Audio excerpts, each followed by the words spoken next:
जैसे कहा जाता है प्रभु की इच्छा के बिना एक पत्ता भी नहीं हिलता, पक्का। लेकिन जिसकी ये स्थिति होती है, प्रभु की इच्छा में अपनी इच्छा मिला देता है, उससे कभी पाप होते ही नहीं, क्योंकि पाप होते हैं इच्छा से। जिसकी अपनी इच्छा है और अपना भोग है, उसको नरक और स्वर्ग भोगना पड़ेगा। वो केवल बातों से कहता है, उसकी स्थिति है कर्तृत्व और भोक्तृत्व भाव से। जब तक अहंकार है तब तक पापाचरण होता है, और जब अहंकार समर्पित हो जाता है तो उसका शरीर यंत्रवत वही चेष्टाएं करता है जिससे जगत मंगल होता है। वो कहते हैं कि कर्ता श्री हरि। अभी आप कहोगे कर्ता श्री हरि, तो आप तीन गुणों से प्रभावित होकर अहंकार में पापाचरण करोगे और कहोगे कि भगवान की इच्छा से हुआ। तो भगवान की इच्छा से नरक भी बना है, बड़े बड़े दुख भी बने, वो तुम्हें भोगना पड़ेगा। अगर समस्त दुख और सुख दोनों से ऊपर उठकर परमानंद में निमग्न होना है तो बोले कर्ता को जानो। एक कल संत भगवान प्रश्न कर रहे थे कि एकांत में तो ठीक है, लेकिन जब व्यवहार में उतरते हैं तो राग द्वेष हो जाता है। क्यों? क्योंकि तुम व्यवहार में क्रिया देखते हो, कर्ता नहीं देखते, कारण नहीं देखते। अगर कारण को देखो तो कारण श्री हरिवंश भनम, क्रिया को देखोगे तो अनुकूल हुई तो राग हो जाएगा, प्रतिकूल हुई तो दोष हो जाएगा। अगर कारण को देखोगे तो सब में पावर श्री भगवान कारण, राग द्वेष होगा ही नहीं। भगवत रसिक जी कहते हैं, औरों की तो बात जाने दो, लगे हो अविद्या भूत काहे द्विज रक्षा करी हो। समीप में बैठे हैं अर्जुन जी के भगवान श्री कृष्ण। एक ब्राह्मण आता है और श्री भगवान के सामने वो कहता है, प्रभु प्रभु अभी अभी मेरा पुत्र प्रकट हुआ और पधार गया। द्वारिकापुरी की बात है। प्रभु पैदा होते ही मर गया, ऐसा तो कभी नहीं हुआ कि पुत्र पिता के सामने मर जाए। ये तो धर्म रहित बात है। और अपने बालक को भगवान के सामने से राजमहल के द्वार पर रखता है और विलाप करके बड़ी आतुरता पूर्वक कहता, संदेह नहीं कि इस समय पृथ्वी में ब्रह्म ऋषियों का द्रोह करने वाले लोग पैदा हो गए हैं। धूर्त कृपण पापी लोग बढ़ गए हैं, कर्म दोषी हो गए हैं। इसीलिए ये काल उल्टा चक्र चला रहा है कि पिता के सामने जन्मा हुआ पुत्र मृत्यु को प्राप्त हो रहा है। ये राज हिंसापरायण दुश्शील अजितेंद्री प्रजा को दरिद्री कर रहे हैं, कर ले करके दुख पर दुख प्रजा भोग रही है। इसीलिए ये हमको सामने महान संकट देखना पड़ा। अधार्मिक राजाओं के होने के कारण मेरा पुत्र मेरे सामने मरा, ऐसा काल व्यतिक्रम है, नहीं होना चाहिए था। इस प्रकार बोलकर चला गया। फिर दूसरा पुत्र हुआ तो फिर मर गया, फिर बोल के चला गया। तीसरा पुत्र पैदा हुआ, फिर मर गया, फिर वैसे ही बोल के चला गया। जब नवें बालक के मरने पर वो वहां आया तो अर्जुन जी ने कहा, ब्राह्मण सुनो, इस निवास स्थान द्वारिका में ऐसा लगता है अब कोई धनुषधारी छत्री नहीं है। बार बार तुम यहां रोकर चले जाते और कोई नहीं बोलता कि मैं तुम्हारी रक्षा करूंगा। क्या है ये प्रजा पालन है? अरे जिनके राज्य में कोई ब्रह्म ऋषि दुखी हो जाए धन से, पुत्र से या किसी अन्य कारण से, मैं कोई कार्षणी कृष्ण नहीं हूं, मैं गांडीव धनुषधारी अर्जुन जो बोलता हूं वही करके दिखाता हूं। यहां दो भाव निकलते हैं कि देखो भाई मैं कोई कृष्ण बलराम तो हूं नहीं, उनका दास हूं। तो भगवान अपने प्रण को चाहे भुला दे लेकिन दास के प्रण का निर्वाह करते, इसलिए मैं प्रण लेता हूं कि मैं तुम्हारे पुत्र की रक्षा करूंगा। और एक भाव ये होता है कि मैं कोई कृष्ण बलराम नहीं हूं, मैं गांडीव धनुषधारी अर्जुन हूं जो प्रण लेता हूं उसे पूर्ण करता हूं।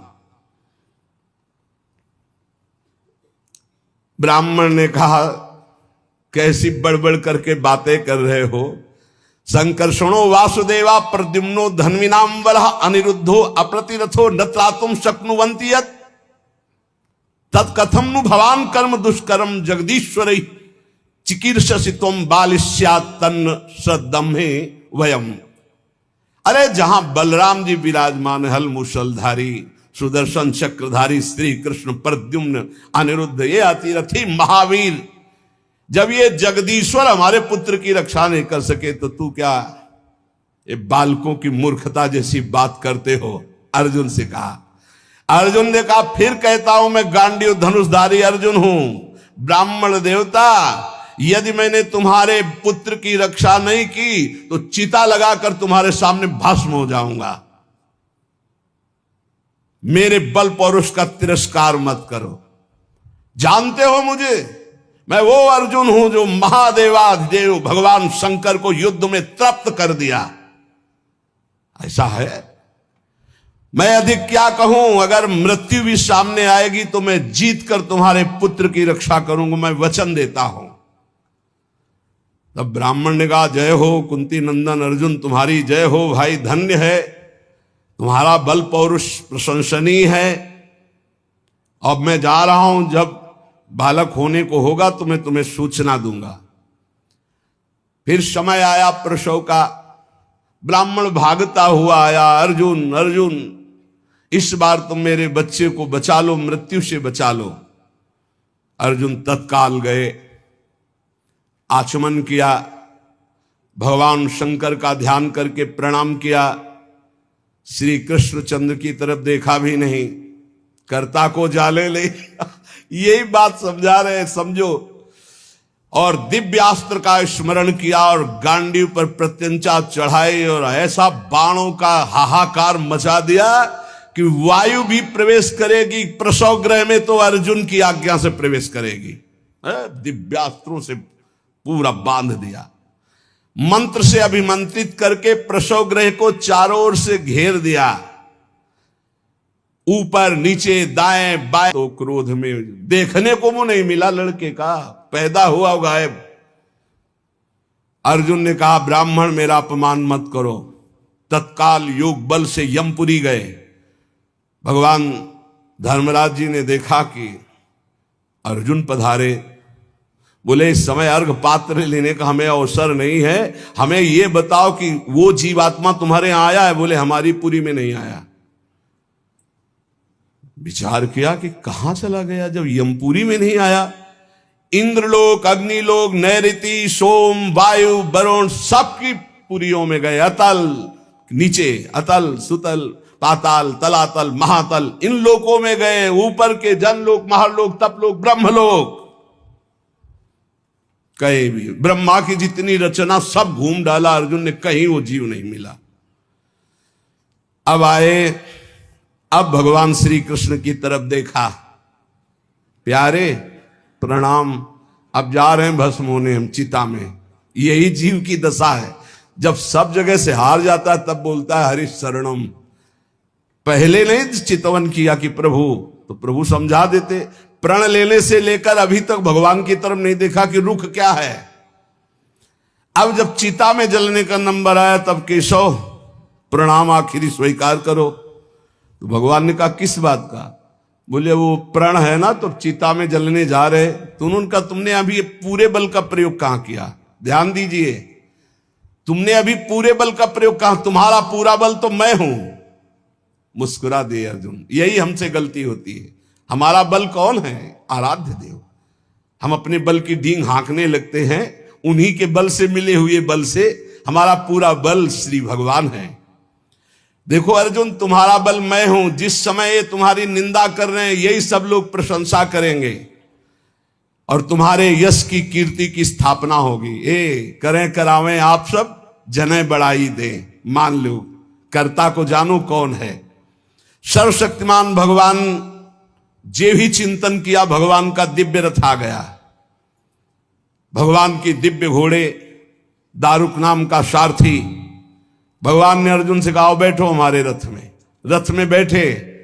दारुक ने भगवान के नेत्रों की तरफ देखा, इशारा किया, ले चलो। 7 पर्वतों वाले 7 द्वीप, 7 समुद्र, लोकालोक पर्वत, इनको लांघकर घोर अंधकार, इतना अंधकार कि भगवान के दिव्य घोड़े शैब्य, सुग्रीव, मेघपुष्प, बलाहक, मेघपुष्प बलाहक नाम के 4 घोड़े मार्ग नहीं दिखाई दे रहा। तब योगेश्वरों के भी परमेश्वर भगवान श्री कृष्ण ने जब घोड़ों की दशा देखी तो सुदर्शन चक्र का स्मरण किया। हजार हजार सूर्यों जैसा एक साथ तेज प्रकाशित करने वाले भगवान की दिव्य पार्षद सुदर्शन जी आगे चल रहे हैं। घोर अंधकार में सुदर्शन चक्र से ज्योति ऐसी प्रकट हो रही, सब अंधकार नष्ट होता जा रहा, प्रकाश। ऐसे भगवान के सेवक हैं, ऐसे भगवान के दास हैं। सुदर्शन चक्र के द्वारा बतलाए हुए मार्ग से चलकर अंधकार की अंतिम सीमा में पहुंचे। अब अंधकार के पास इतना दिव्य प्रकाश, प्रकाश ही प्रकाश, जैसे घोर अंधकार ऐसे घोर प्रकाश। अब वहां अर्जुन की आंखें चौंधिया गई, विवश हो गए, नेत्र बंद कर लिए, इतना तेज। भगवान वहां भी सामर्थ्य प्रदान करी अर्जुन को और घोड़ों को भी। उस तेज के बाद महान जलराशि, श्याम वर्ण का जल ही जल, अगाध जल, जल पार किया तो तेज आंधी, वायु ही वायु। भगवान की ही केवल सामर्थ्य पहुंचने की और सामर्थ्य रही। अब वायु के प्रवाह में बड़ी बड़ी तरंगें उठने लगी। फिर भगवान ने उसको शांत किया। आगे बढ़े तो एक दिव्य महल, और उस महल में मणियां ऐसी चमक रही थी मानो हजार हजार सूर्य एक साथ प्रकाशित हो रहे। भगवान भगवान है, भगवान जैसा कोई नहीं।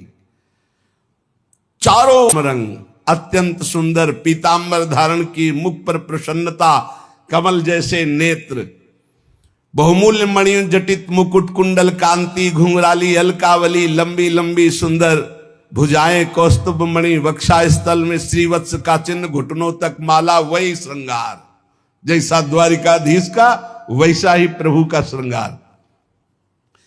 अर्जुन ने देखा नंद सुनंद जय विजय ये सब पार्षद मूर्तिमान होकर, पुष्टि श्री कीर्ति अजा, ये चारों दिव्य शक्तियां, रिद्धियां निधियां, लोकपाल, ये सब वहां हाथ जोड़े खड़े हैं। वो भगवान श्री कृष्ण भी प्रणाम कर रहे हैं। तो अर्जुन देख रहे हैं कि ये है क्या लीला, अपने आप को अपने आप से, और कह रहे प्रणाम करो, ये अनंत महिमाशाली भूमा पुरुष भगवान है। अर्जुन भयभीत हो गए कि एक तो ये मेरे सखा श्री कृष्ण, दूसरे ये भूमा पुरुष। श्री कृष्ण ने फिर प्रणाम किया और हाथ जोड़कर कहा कि हे भूमा पुरुष, आप कृपा करके आदेश कीजिए। गंभीर वाणी में बोले, हे अर्जुन और हे श्री कृष्ण, तुम दोनों को देखने के लिए मैंने उन पुत्रों का अपहरण किया, मैंने अपने पास मंगाया। तुम मेरे ही अंश से प्रकट हुए हो और धर्म की रक्षा के लिए पृथ्वी पर अवतार ग्रहण किया। पृथ्वी के भार से दैत्यों का संहार कर चुके हो। अब तुम्हें लौटकर हमारे ही स्वरूप में फिर विलीन होना है। तुम पूर्ण काम सर्वश्रेष्ठ हो। जाओ, अभी कुछ कार्य बकाया है, लोक संग्रह के लिए वो कार्य करके पुनः मेरे पास आ जाओ। भगवान श्री कृष्ण भी हाथ जोड़े खड़े, अर्जुन भी खड़े हैं। अति विचित्र भगवंत गति, बड़े बड़े ख्याली। अर्जुन के होश उड़ गए, नए भूमा पुरुष कौन हो गए भाई, ये परम पुरुष तो हमारे सामने खड़े हैं। यही है, यही। अगर ये अपने रहस्य को न बतावे तो कोई, इनका एक नाम है अनंत, कोई अंत ही नहीं पा सकता है। अर्जुन और श्री कृष्ण को आदेश किया, सर झुकाकर। अर्जुन देखते जा रहे, सर झुकाकर भगवान कह रहे जो आज्ञा। फिर वो सब बालक वापस कर दिए। उन बालकों के लिए वैसे ही मार्ग से फिर द्वारिका में लौट के आए। और बालक अपनी अपनी आयु के अनुसार बड़े भी हो गए थे, वैसी आकृति रूप क्योंकि पहचान ले, श्री कृष्ण अर्जुन ने उनको समर्पित किया। अर्जुन के आश्चर्य की सीमा न रही। तब उन्होंने अनुभव किया और भगवान से कहा, प्रभु मुझे पता चल गया। बोले क्या? बोले पूरे जगत में जिसके बुद्धि बल, ज्ञान बल, पौरुष बल जो कुछ भी है वो हे श्री कृष्ण केवल आपकी कृपा से है, ये मुझे पता चल गया। यही पता चलना है। इसीलिए रोज सत्संग सुनो। एक बार सुनने से काम नहीं चलेगा। गीता सुनने के बाद क्या कहा था? नष्टो मोहा स्मृति लब्धा। फिर क्या हो गया? फिर मोह। ये हवा है, आंधी है, कभी भी गंदा कर सकती बुद्धि को। देखो अर्जुन जी ने गीता सुनने के बाद कहा था नष्टो मोहा स्मृति लब्ध, फिर मोह हो गया, मोह माने अज्ञान, फिर कहने लगे कि मैं कोई श्री कृष्ण बलराम, आज फिर बोल रहे हैं आप। इसीलिए निरंतर भजन और सत्संग के लिए महापुरुष जन कहते हैं, जिससे हमारी बुद्धि रोज पावन होती रहे। जैसे पोछा लगा दिया सोनी लगाने के बाद और दरवाजा खुला छोड़ दिया तो फिर गंदा होने की संभावना। इस समय हर इंद्रियों को शासन में रखते हुए नाम जप करते हुए ये परम पद तब प्राप्त होता है। तो इसलिए भगवत रसिक जी कह रहे हैं कि कर्ता कृत जाने नहीं, माने निज करतूती, ते प्राणी दुख पावहीं, लगो अविद्या भूत। ये बहुत जल्दीबाजी में फिर सब बिगड़ जाता है। धैर्य पूर्वक भगवान का आश्रय लेकर नाम जप में लगो, इसी से परम मंगल होता है, इसी से परम लाभ होता है। क्योंकि भगवान शंकर भी जिनका चरणोदक माथे पे धारण किए हुए हैं वो भगवान श्री हरि हैं। एक बार सरस्वती नदी के तट पर ब्रह्म ऋषि जन यज्ञ कर रहे थे, तो उसमें सब ऋषियों ने कहा कि यद्यपि भगवान ही सब रूपों में है, पर भगवान के किस रूप को सर्वश्रेष्ठ मानकर आश्रय लिया जाए और अग्र पूजा की जाए यज्ञ में। भगवान के सब रूप हैं, हमें कोई संशय नहीं। तो उनका प्रगट रूप की महिमा प्रकाशित करने के लिए किसी ब्रह्म ऋषि को परीक्षा लेनी होगी त्रिभुवन के तीनों बड़े ईश्वरों की। हरि जब कैलाश पहुंचे तो देवादिदेव ने कहा आओ आओ ब्रह्म ऋषि श्रेष्ठ, आओ तुम्हारा स्वागत है। बोले मुंडों की माला धारण करते हो, चिता की राख लगाते हो और हम तुम्हारे गले लगेंगे। अरे उन्होंने कहा हम तुम्हें ब्रह्म ऋषि मान के स्वागत करें, तुमने ऐसे समझा क्या उठाया त्रिशूल? भगवान शिव ने कहा तुमने ऐसे समझा क्या कि हम तुम्हारा आदर कर रहे हैं ब्रह्म ऋषि मानकर को तुम जो है अवहेलना कर रहे हो। आप मुंडों की माला पहनते हो, चिता की भस्म लगाते हो, कहते हो आओ तुम्हारे गले लग जाएंगे। महादेव जी ने उठाया त्रिशूल, रोक तो भृगु जी चल दिए वहां से। और भगवान श्री हरि के धाम पहुंचे वैकुंठ में। लक्ष्मी जी चरण चाप रही थी, अर्ध निमीलित नेत्र में परमानंद में डूबे हुए भगवान गए सीधे एक लात मारी छाती पे। लक्ष्मी जी तो आश्चर्यचकित हो गई, तभी कहा कि भीख मंगाऊंगी ब्राह्मणों, तुम हमारे प्रीतम के लात मारा ना। ऐसे पहले प्राय ऐसे ब्रह्म ऋषि जन जो होते थे ना, व्यवस्था वेद के अपार ज्ञानी तप के महाधनी भोजन की व्यवस्था। लक्ष्मी जी कहते हैं तुम्हारे पास नहीं आएंगी, हमारे प्रीतम को लात मारा है ना तुमने। लक्ष्मी जी तो थोड़ा नाराज हुई और हरि उठ के बैठ गए और चरण दबाने लगे। कहा बड़ा कठोर हृदय है हमारा, आपके बड़े कोमल चरण हैं, अगर मुझे पता चलता तो मैं आपके चरणों की अगवानी करता, मुझसे अपराध बन गया कि मैंने अगवानी भी आपके चरणों की। और चरण दबाने लगे। प्रभु जी के नेत्रों में अश्रु आ गए और कहा प्रभु बस यही देखने के लिए हमको सब ब्रह्म ऋषियों ने भेजा था। यद्यपि आप ही शिव हो, आप ही ब्रह्मा हो, आप ही चराचर जगत हो, पर प्रभु आपका जो करुणा वरुणालय हरि रूप है यही सर्वाराध्य है। तो कर्ता कृत जाने नहीं, यही बचाते हैं, सबको बचाते हैं। एक बार ब्रकासुर नाम का एक असुर था, उसने सोचा कोई ऐसा देवता मिले जो जल्दी प्रसन्न हो जाए, हमारी कामना की पूर्ति कर दे। तो देवर्षि नारद जी मिल गए। नारायण नारायण नारायण। देवर्षि नारद जी एक ऐसे महात्मा है जिनको कोई द्रोह नहीं करता। त्रिभुवन में कंस भी एकांत में बैठाल कर सलाह लेता है, हिरण्यकश्यप भी उठकर आदर करता। कोई भी हो त्रिभुवन में देवर्षि नारद जी से कोई, जिसको मिलेंगे बिल्कुल पक्की सलाह बताएंगे। कंस ने स्वागत किया, बैठाला और कुशल मंगल। हाँ प्रभु, पूरा प्रजा राज्य सब कुशल मंगल है। अभी अभी की बात है, वो वसुदेव जी आए थे लड़के को लेकर, हमने वापस कर दिया कि हमें तो 8वां से भय है। नहीं नहीं, गड़बड़ है। कमल उठाया, कहा देखो यहां से गिनो 1 2 3 4 5 6 7 8, आया ना 8वां? पहला आया ना, फिर दूसरे शुरू किया, हर 8वां हो सकता है। उनको लगा कि नारद जी जैसा कृपालु कौन हो सकता है, और नारद जी को लगा ऐसे ये दया करेगा तो भगवान के अवतार में देरी हो जाएगी, क्योंकि 8वें में आना है, और जब तक ये दया करेगा तब तक भगवान विकल नहीं होंगे, इसको क्रूर होना चाहिए, क्योंकि भगवान का अवतार शीघ्र हो। हर कमल की पंखुड़ी को 8वीं बता दिया, हर बेटे को 8वां बता दिया, तुरंत मुलवाया। नारद जी एक ऐसे महात्मा है जिनको सब कोई आदर करता है।